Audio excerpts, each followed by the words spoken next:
Hi friends, welcome to VJM vibes. ఈరోజు fish curry ఎలా చేయాలో చూద్దాము. క్లీన్ చేసి పెట్టుకున్న ఫిషెస్ ఒక బౌల్లో తీసుకొని 3 మీడియం సైజ్ ఆనియన్స్ సన్నగా కట్ చేసుకొని అందులో వేసుకోవాలి. పసుపు 1 టీ స్పూను, కారం 4 టీ స్పూన్స్, ఉప్పు సరిపడినంత, ఆయిల్ 4 టీ స్పూన్స్ వేసుకొని అందులో బాగా కలుపుకోవాలి. ఫిషెస్కి బాగా పట్టేంత వరకు కలుపుకోవాలి. ముందుగా నానబెట్టుకున్న చింతపండుని రసం తీసి ఉంచుకోవాలి.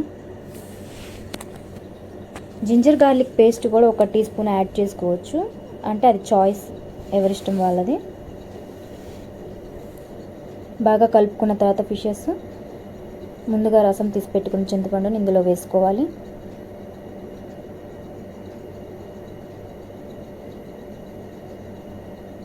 ఈ విధంగా కలుపుకున్న తర్వాత స్టవ్ మీడియం ఫ్లేమ్లో పెట్టుకొని ఒక 20 మినిట్స్ వరకు ఉడికించుకుంటే ఫిష్ కర్రీ రెడీ అవుతుంది.